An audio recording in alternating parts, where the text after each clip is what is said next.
vous recevrez une puissance souveraine sur vous, et vous serez mes témoins à Jérusalem, en Samarie et dans. Amen. Donc, Jean, Philippe et Pierre à Jérusalem, acte 1 à 7, acte 8 à 12, Pierre en Judée et en Samarie, acte 13 à 28, Paul et Barnabas dans le reste du monde. Amen.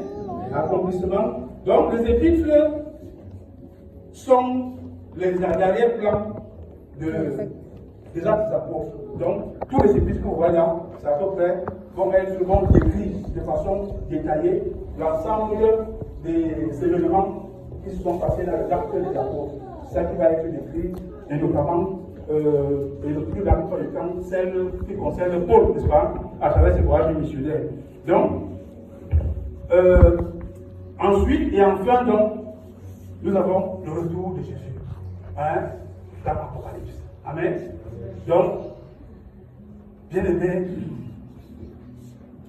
nul ne connaît ni le jour, ni l'heure, n'est-ce pas? Matthieu nous le dit, n'est-ce pas?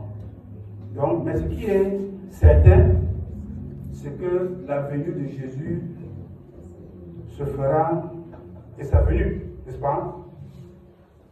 Elle sera non seulement personnelle, n'est-ce pas?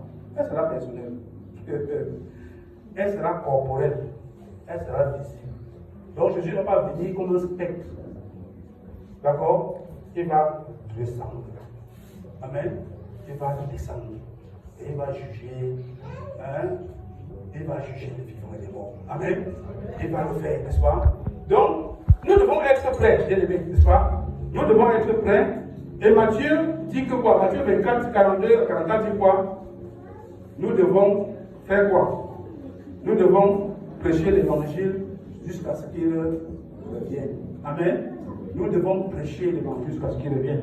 Et Matthieu 28, 19 à 20 dit quoi? Allez et faites de toutes les nations disciples. La grande commission, c'est la responsabilité qui nous a été donnée par Jésus. Et nous avons dans le titre de 11 à 40, nous devons, en attendant la venue de Jésus, faire comment? Mener une vie pieuse pendant que nous attendons. Lisons cela. Lisons cela. Titre verset de 11 à 14. Lisons vraiment cela. C'est pratique et nous avons besoin de connaître cela. Amen. Titre, chapitre 2, verset 11 à 14.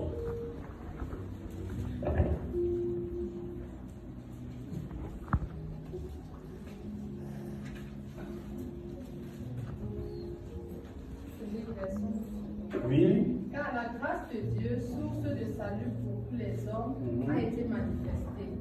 Elle nous enseigne à renoncer à l'impiété et au convoitisme mondain et à vivre dans le siècle présent selon la sagesse, la justice et la piété, en attendant la bienheureuse espérance et la manifestation de la gloire du grand Dieu et de notre Sauveur Jésus-Christ, qui s'est donné lui-même pour nous, afin de nous racheter de toute iniquité et de se faire un peuple qui lui appartienne, purifié par lui et zélé pour les bonnes œuvres. Amen. Amen. Amen. Amen. Amen. Amen. Amen. Bien-aimés, voilà ce que nous devons faire en attendant la venue de Jésus. Amen. Amen. Nous devons faire comme ça en attendant la venue de Jésus. Et la autre vérité, c'est que dans 2 Thessaloniciens 1, 7 à 10, les incroyants seront jugés. Amen. Ceux qui ne croient pas là, ils vont être jugés. Amen. Amen. Dans 1 Timothée 4, 6 à 8, les croyants seront récompensés, n'est-ce pas? Nous serons récompensés. Amen. Nous qui avons cru, nous serons récompensés. Et enfin, dans Apocalypse 21, 3 à 4, nous serons avec le Seigneur dans les cieux et pour toujours. Amen. Amen. Nous serons avec Jésus où? Dans les cieux et pour toujours. Amen. Alors, bien aimé, pour me résumer, je vais dire que l'Ancien Testament prépare, comment dire, il prépare l'arrivée du Rédempteur, c'est l'ombre des choses, c'est l'esquisse des choses, et dans les évangiles, on parle de la manifestation du Rédempteur, et dans les actes des apôtres, le message du Rédempteur est proclamé. Les épîtres nous expliquent les œuvres du Rédempteur et l'Apocalypse couronne l'œuvre du Rédempteur. Amen. Amen. Bien aimé, je pense qu'on va s'arrêter là. Je n'ai pas fait attention, mais je pense au temps. Donc, et j'espère franchement qu'au sorti d'ici, nous n'aurons plus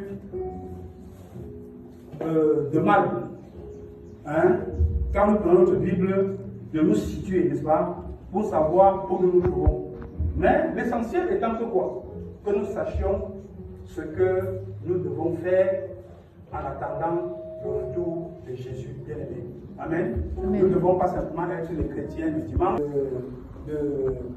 de domicile, mais nous devons porter, amen, le message de l'évangile, n'est-ce pas, dans le monde, n'est-ce pas. Nous devons aller et emmener plusieurs à Dieu, n'est-ce pas, agrandir le royaume des cieux et donner ce privilège que nous avons reçu, à donner la possibilité à plusieurs d'avoir droit à ce privilège que nous avons reçu. Amen.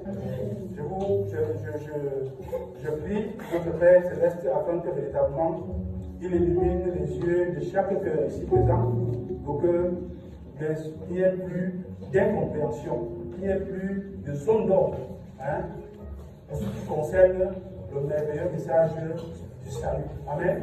Amen. Vous êtes bénis, et que notre Père Céleste véritablement veille à ce que la portion de discernement dont chacun de nous a besoin lui soit accordée dans la compréhension de son plan merveilleux pour notre salut. Amen. Amen. Soyez bénis. Amen.